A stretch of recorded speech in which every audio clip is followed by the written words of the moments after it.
এই যা যা, এই যা যা। উরি বাবা, এই পালাস না, ছুটে আসবে। লাঠি দে আমার কাছে, দিয়ে তুই যা, আমরাই দাঁড়াচ্ছি। এই যা যা, এই যা যা। আসসালামু আলাইকুম ইমাম সাহেব। এক আশ্চর্য ঘটনা ঘটে গেছে। ওয়ালাইকুম আসসালাম। কি হয়েছে আলী ভাই? এত লোকজন কেন? কোনো সমস্যা নাকি? সমস্যা মানে, আজ গোরস্থানে কবর দেওয়ার সময় এক ভয়ঙ্কর ঘটনা ঘটে গেছে। সবাই এর ব্যাখ্যা জানার জন্য আপনার কাছে এসেছে। কি ঘটনা ঘটেছে একটু খুলে বলেন না। বলছি, আজকে সকালে এক লোক বাজার করতে গিয়ে একটা দোকানের সামনে দামাদামি করছিল। তখন হঠাৎই সে মাথা ঘুরে পড়ে যায়। তারপর তাড়াতাড়ি করে সবাই এসে দেখে যে সে আর বেঁচে নেই। ইন্না লিল্লাহি ওয়া ইন্না ইলাইহি রাজিউন। তারপর যথারীতি আমরা তার বাড়িতে খবর দিই, লাশের গোসল দিই, কাফন পরাই, তারপর লাশের জানাজা পড়িয়ে দাফনের জন্য কবরস্থানের সামনে নিয়ে আসি। তারপর কবর খোঁড়া শেষ হয়েছে, দাফনের জন্য লাশ নিয়ে যাব। হ্যাঁ, সে তো অনেকক্ষণ আগেই হয়েছে। তারপরেই তো আমরা জানাজায় শরিক হতে এসেছি। আচ্ছা, তাহলে চলো জানাজা শেষে এখন কবর দিয়ে দিই। জি আচ্ছা। আল্লাহু আকবার, আল্লাহু আকবার। আল্লাহু আকবার, আল্লাহু আকবার। বিসমিল্লাহি ওয়া আলা মিল্লাতি রাসূলিল্লাহ, বিসমিল্লাহি ওয়া আলা মিল্লাতি রাসূলিল্লাহ। এই লাশের আত্মীয় স্বজন কেউ আছে? নামাবে কে? আত্মীয় স্বজন কেউ উপস্থিত নেই খালু, আমরা প্রতিবেশীরাই নামাবো। ঠিক আছে, নিয়ে আয়। এই সবাই সরে দাঁড়াও, শুধু যারা লাশ নামাবা তারা সামনে আসো। ইয়াল্লাহ, সাপ সাপ, কবরের ভিতরে ইয়া বড় সাপ। ইয়াল্লাহ, সবাই সরে দাঁড়াও, সরে দাঁড়াও। ইয়াল্লাহ, তাই তো। এই সরে সরে দাঁড়াও। ইয়া বড় সাপ ফনা তুলে আছে। কই সর দেখি, দেখি সাপটা। এই কাছে যেও না, বিষধর সাপ। এক সবলেই জায়গায় শেষ। লা ইলাহা ইল্লা আনতা সুবহানাকা ইন্নী কুনতু মিনাজ জালিমিন। লা ইলাহা ইল্লা আনতা সুবহানাকা ইন্নী কুনতু মিনাজ জালিমিন। সাপ কোথা থেকে আসলো কবরের ভিতর? নিশ্চয় মাটির নিচেই ছিল। তোরা কবর খোঁড়ার সময় টের পাসনি? কি জানি চাচা, একটু আগেও তো ছিল না। ইয়া আল্লাহ, কত বড় সাপ, কত ভয়ঙ্কর লাগছে। আমার তো জান তুরুক তুরুক করছি। একটু আগেও আমরা কবরে মাটি খুঁড়ছিলাম, কই কোনো কিছু তো বুঝিনি। এই সরে দাঁড়াও।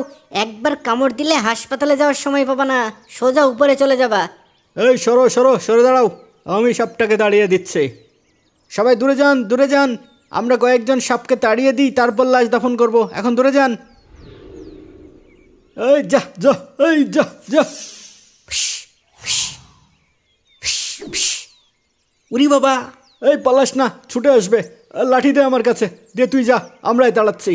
এই যা যা, এই যা যা, এই যা যা যা।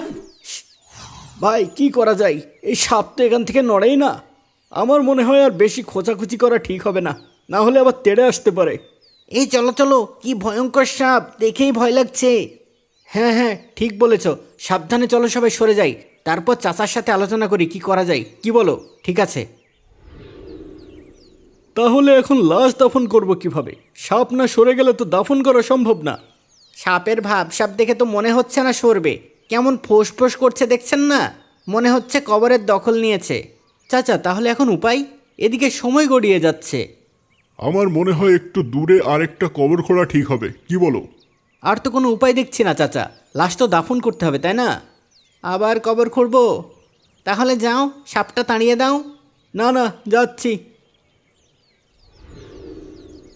ইয়া ইয়া ইয়া ইয়া। উস্তাদ সাবধানে, কবরের ভিতরে সাপ থাকে শুধু শুনেছি, আজ প্রথম দেখলাম। হ্যাঁ উস্তাদ, আজ তো বিশাল ব্যাপার হয়ে গেল। কবর খোঁড়া হয়ে গেছে চাচা, লাশ নিয়ে আসেন। হ্যাঁ, নিয়ে আসছেন। এই চলো চলো। আসেন, মুর্দা নিয়ে আসেন। এই যে চলে এসেছি। ইয়াল্লা, সাপ সাপ, ইয়া বড় সাপ। এই সর। আশ্চর্য, এখানে আবার সাপ কিভাবে এলো? কই দেখি। ইয়াল্লা, এ তো অবিকল হয়ে আগের সাপটার মতোই, একই সাইজ, একই রং, একই রকম দেখতে। লা হাওলা ওয়ালা কুওয়াতা ইল্লা বিল্লাহিল আলিয়ুল আযীম, লা হাওলা ওয়ালা কুওয়াতা ইল্লা বিল্লাহিল আলিয়ুল আযীম। ইয়াল্লা, আমার তো এখন ভয় লাগছে। একটু আগেও তো আমরা কবরের ভিতরেই ছিলাম, তাহলে কি আমাদের পায়ের নিচেই ছিল? উরি বাবা, লা হাওলা ওয়ালা কুওয়াতা ইল্লা বিল্লাহিল আলিয়ুল আযীম। লা হাওলা ওয়ালা কুওয়াতা ইল্লা বিল্লাহিল আলিয়ুল আযীম। কই দেখি দেখি, এই একটা লাঠি দাও, দেখি এটাকে তাড়ানো যায় কিনা। কিভাবে তাড়াবেন? দেখছেন না কেমন ফোঁস করছে, কাছে গেলেই ছবল দেবে। হ্যাঁ, ভাব দেখি তো তাই মনে হচ্ছে, একদম যেন তৈরি হয়েই বসে আছে। সবাই সাবধান, সবাই দূরে যাও, দূরে যাও, কেউ কাছে এসো না, এই কেউ কাছে এসো না। চাচা, সবাই তো অনেক ভয় পেয়ে গেছে, এখন এই লাশ কবর দিব কিভাবে? অনেক চিন্তার বিষয় হয়ে গেল যে, এদিকে বেলা গড়িয়ে যাচ্ছে। ভাই, আমার মনে হয় দুইটা কবরই কাছাকাছি হওয়ায় মাটির নিচ দিয়ে সাপটা চলে এসেছে। আরে না না, ওইটাতে ওই সাপটা বসেই আছে, এটা আলাদা। তাহলে হয়তো এই সাপগুলো মাটির নিচেই থাকে, আমরা খুঁড়তেই বের হয়ে গেছে। তাই বলে দুটো কবরেই সাপ বের হবে, তাও আবার একই সাপ? তাহলে কি বলতে চান? কিছুই তো বুঝতে পারছি না। আচ্ছা, আমরা একটা কাজ করি, আরেকটা কবর করি, কি বলেন? এবার একটু অন্যদিকে খুঁড়ুক। আবার কবর খুঁড়তে হবে? তাহলে লাশ কবর দেবো কিভাবে বল? আচ্ছা ঠিক আছে। এবার কবরের উল্টা পাশে একটু পরিষ্কার জায়গা দেখে খুঁড়িস, ঠিক আছে? ঠিক আছে। ইয়া ইয়া ইয়া ইয়া ইয়া ইয়া বাপ দাদার কালেও শুনিনি কোনোদিন এক লাশের জন্য তিনটা কবর খোঁড়া লাগছে। পরপর দুইটা কবরে সাপ দেখা গেল, এটাও তো প্রথমেই দেখতেছি। সাবধানে কোদাল চালাস, আল্লাহ জানে এইখানে আবার কি হয়। আচ্ছা আচ্ছা, হয়ে গেছে। চাচা, কবর খোঁড়া হয়ে গেছে, লাশ নিয়ে আসেন। ভালো করে দেখেছিস তো? এই খবর ঠিক আছে? হ ঠিকই আছে, ওস্তাদ ওইখানেই খাড়াই আছে। আচ্ছা চল, এই সবাই খাটিয়া নিয়ে চলো, এই চলো চলো। আল্লাহু আকবার, আল্লাহু আকবার। আল্লাহু আকবার। এই তাড়াতাড়ি আসেন, না এলে আবার সাপ চলে আসবে। কি? ইয়াল্লা, সাপ সাপ, কেউ কাছে এসেন না। ইন্না লিল্লাহ, এখানেও সাপ। আরে, এটাও তো একই রকম সাপ, একই রকম দেখতে। আস্তাগফিরুল্লাহ, এ কোনো গজব নাজিল হলো নাকি? এর ভিতরেও যদি সাপ থাকবে তবে তোরা খুঁড়লি কিভাবে? কবর খোঁড়ার সময় তো এখানে সাপ ছিল না, থাকলে কি আর কবর খুঁড়তে পারতাম? তাহলে এটা কি গায়েবে এসেছে? না, যখন শাহেদ আপনাদের ডাকতে গেছিল তখনও তো এখানে কিছু ছিল না, কিন্তু যখন আপনারা লাশ নিয়ে কবরের দিকে আসতেছিলেন তখনই দেখলাম মাটির নিচ থেকে এই সাপটা ফনা উঠাইলো। হ্যাঁ? ইন্না লিল্লাহ। তারপর এমন ফোঁস করতে শুরু করলো যে আমি ভয় পাইয়া পিছায় আসি। ই আল্লাহ, এখন কি হবে? আমার তো ভয় লাগছে। এ কোনো গজব নাজিল হলো নাকি? পরপর 3টা কবর খোঁড়া হয়েছে, 3টারই একই অবস্থা। মহা দুশ্চিন্তায় পড়া গেল। এখন এ ব্যক্তিকে কবর দেব কিভাবে? কবর দেওয়া তো সম্ভব না, দেখছেন না সবাই কেমন আতঙ্কিত হয়ে আছে। পরপর 3টা কবরেই সাপ বসে আছে, সাপ না সরলে তো কবর দেওয়া সম্ভব না চাচা। এ সাপ সরবে বলে তো মনে হচ্ছে না। হ্যাঁ, সরার হলে তো সরেই যেত, এ তো কবর পাহারা দিচ্ছে মনে হচ্ছে। তাহলে এখন উপায়? আমাদের মসজিদের ইমাম সাহেব একজন আলেম, চলেন তাড়াতাড়ি ওনার কাছে যাই, ওনার কাছে যদি কোনো এর ব্যাখ্যা থাকে। হ্যাঁ হ্যাঁ, ঠিক বলেছ, চলো চলো। ইমাম সাহেব, সবই তো শুনলেন। সব কিছুই তো শুনলাম। খুবই আশ্চর্যজনক ঘটনা ঘটে গেছে দেখছি। ঘটেছে না, এখনো ঘটছে। সবাই তো খুব ভয় পেয়ে গেছে, সব কবরেই সাপ ফনা তুলে আছে। এখন আমরা লাশ কোথায় দাফন করবো ইমাম সাহেব? একটা ব্যাপার তো একদম পরিষ্কার, এসব যা হচ্ছে ওই মৃত ব্যক্তির জন্যই হচ্ছে। মানে? মানে মানে ওই মৃত ব্যক্তি জীবিত থাকতে যেসব অপকর্ম করেছে তার জীবনে, সেই সব অপকর্মই তার মৃত্যুর পরে এই সাপ হয়ে দেখা দিয়েছে। কিন্তু আমরা তো ওই ব্যক্তিকে ভালো মানুষ হিসেবেই জানি, কখনো তো কোনো অপকর্ম করতে দেখিনি। আমরা তো তাই জানি যা তারা বাইরে প্রকাশ করে, তাদের গোপন কথা তো আল্লাহই ভালো জানেন। আপনারা তার বউকে জিজ্ঞাসা করলে হয়তো সে এ ব্যাপারে ভালো বলতে পারবে। কিন্তু এখন কবর কিভাবে দেব? কোনো উপায় আছে? কোনো উপায় নেই। কবর দিলে ওই সাপের সাথেই তাকে কবর দিতে হবে। ইয়াল্লাহ, নতুন কবর খুঁড়লে হয় না? ইতিমধ্যে 3টা কবর খোঁড়া হয়েছে। আমি আল্লাহর কসম করে বলছি, এই ব্যক্তির জন্যে আপনারা জমিনে যেখানেই কবর খোঁড়েন না কেন, এই সাপ সেই কবরেও থাকবেই। এটা ওই ব্যক্তির কর্মের ফল, এর থেকে তার বাঁচার কোনো উপায় নেই। ইয়া আল্লাহ, সবাই তো ওই কবরের সামনে যেতেই ভয় পাচ্ছে। আমার বিশ্বাস ওই সাপ আপনাদের কোনো ক্ষতি করবে না। আপনারা সাবধানে ওই সাপের উপরেই লাশ দাফন করে দেন। ঠিক আছে, তাহলে আর কি করার, যেহেতু আর কোনো উপায় নেই। এই চলো সবাই, ওই 3 কবরের যে কোনো একটাতে লাশটা দাফন করে দিই। চলেন চলেন। এই চলো চলো চলো।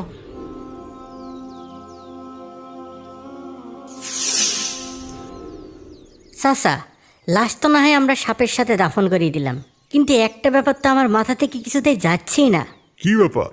আমরা তো ওই ব্যক্তিকে ভালো মানুষ হিসেবেই জানতাম, কিন্তু কি সেই অপকর্ম সে করলো যার জন্যে সেটা সাপ হয়ে তার কবরে চলে আসলো? এটা তো নিশ্চিত যে এটা কোনো ছোটোখাটো অপকর্ম না, না হলে দুনিয়াতেই এমন ভয়ানক শাস্তি কেন আসলো? এই ব্যাপারটা আমাদের তার স্ত্রীকে জানানো উচিত না?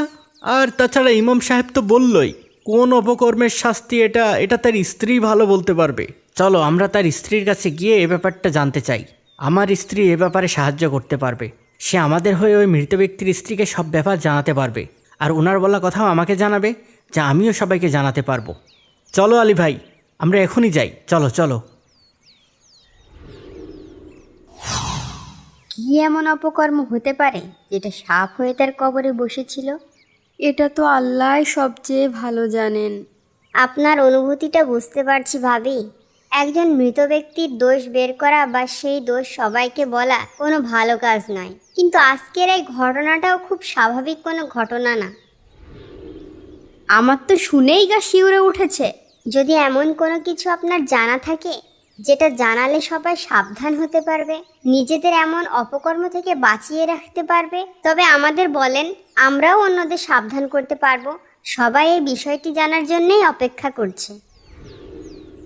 আমার স্বামীর এমন কোনো দোষ আমি দেখিনি যেটা বলার মতো, শুধু একটা ছাড়া। এটাও আমি বলতাম না যদি আজকের এই ঘটনাটা না ঘটো। যেহেতু এত মানুষ জানার জন্য অপেক্ষা করছে তাই বলছি। আপনারা তো জানেনই, আমার স্বামী ছিলেন একজন গমের ব্যবসায়ী। তিনি গম কিনে এনে বাজারে বিক্রি করতেন। হঠাৎ খেয়াল করি তিনি প্রায় জব কিনে আনছেন।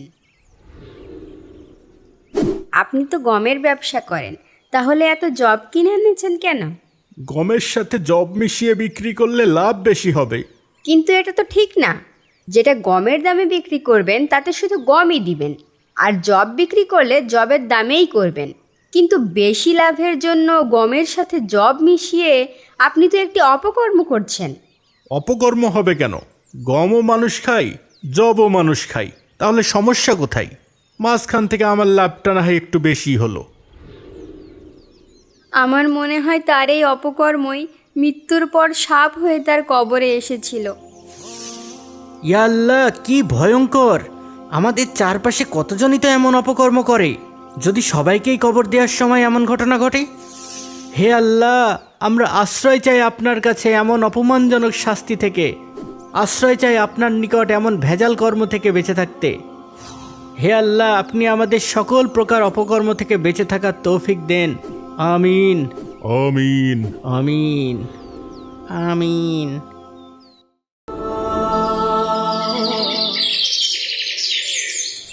হে জ্ঞানী ব্যক্তি, আমি 99টা খুন করেছি। আমি যদি এখন তওবা করতে চাই তাহলে কি আমি তওবা করতে পারবো? আমার তওবা করার কি কোনো উপায় আছে? কি 99টা খুন? একটা খুনেই ফাঁসি হয়, আর 99টা খুন করে ফেলেছো? তোমার তো জায়গা হবে জাহান্নামের একদম নিচে। এজন্যই তো আপনার কাছে এসেছি। এখন কি আমার তওবা করার কোনো উপায় নেই? এখন কি আমি কোনোভাবেই মাপ পাবো না? না, সম্ভব না। কোনোভাবেই সম্ভব না? না, কোনোভাবেই সম্ভব না। খুনের শাস্তি ফাঁসি। একটা খুন করলেও ফাঁসি, 100 খুনেও ফাঁসি। একটা খুনের শাস্তিও ফাঁসি, আবার 100 খুনের শাস্তিও ফাঁসি? হ্যাঁ। তাহলে আর কি করার? ঠিক আছে, আয় তোকে দিয়ে 100 পূরণ করি। ইয়ে।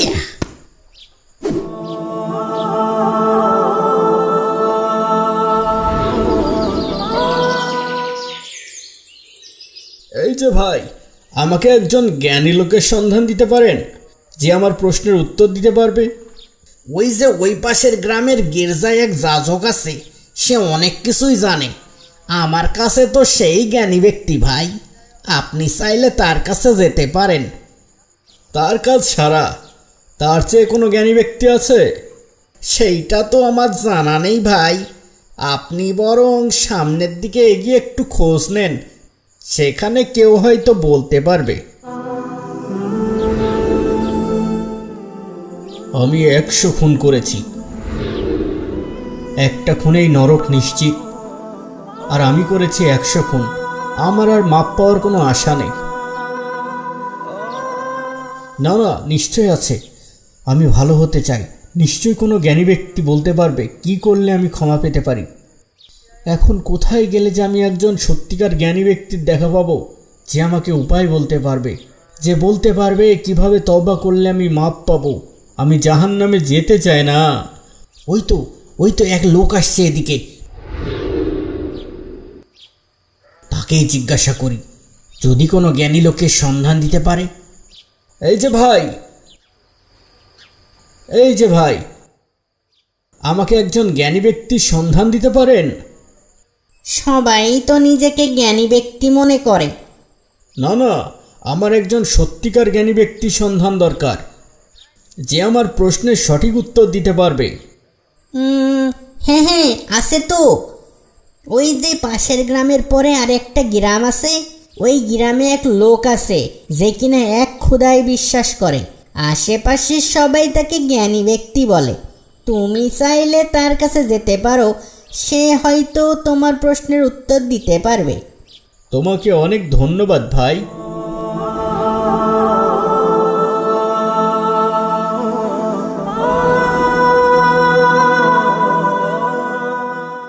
এটাই তো সেই ব্যক্তিটার বলে দেওয়া গ্রাম। এখন ওই জ্ঞানী ব্যক্তির বাড়িটা কোথায় কিভাবে বুঝবো?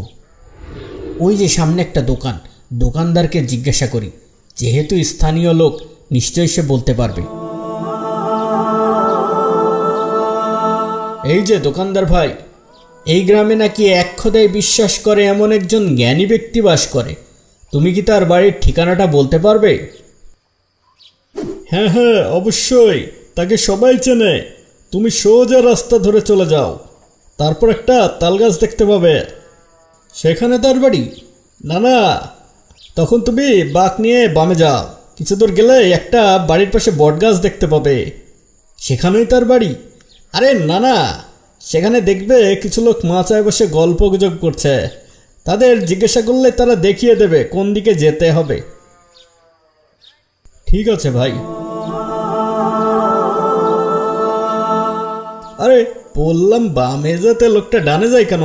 ওই ভাই, ওই ডানে না, বামে।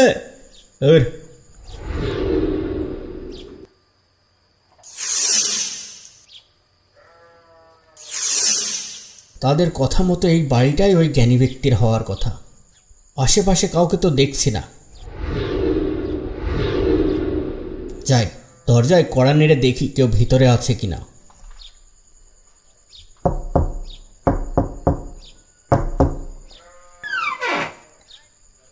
আসসালামু আলাইকুম। আমি এখানে একজন জ্ঞানী ব্যক্তির সন্ধান করছি, যে কিনা এক খোদায় বিশ্বাস করে। আপনি কি সেই? জ্ঞানী কিনা জানি না, তবে আপনি যে এক খোদায় বিশ্বাসকারী লোকটির সন্ধান করছেন, আমি সে। বলেন আপনাকে কিভাবে সাহায্য করতে পারি ভাই? হে জ্ঞানী ব্যক্তি, আমি 100টা খুন করেছি। এখন আমি তওবা করতে চাইলে কি এর কোনো উপায় আছে? হ্যাঁ, উপায় আছে। যদি তুমি তওবা করতে চাও, তবে তোমার আর তওবার মাঝে কে বাধা দেবে? আমি তোমাকে একটা ঠিকানা দিচ্ছি, তুমি সেখানে যাও। সেখানে এমন কিছু লোক আছে যারা আল্লাহ তাআলার ইবাদত করে। তুমি তাদের সাথে শরীক হও এবং আল্লাহ তাআলার ইবাদত করো। আর হ্যাঁ, তুমি তোমার আগের বাসস্থানে আর ফিরে যেও না, কারণ ওই স্থান পাপের স্থান। অনেক শুকরিয়া ভাই, আমি এক্ষুনি সেই স্থানে রওনা দিচ্ছি। আমি সেখানে গিয়ে তওবা করে আল্লাহ তাআলার ইবাদত শুরু করব।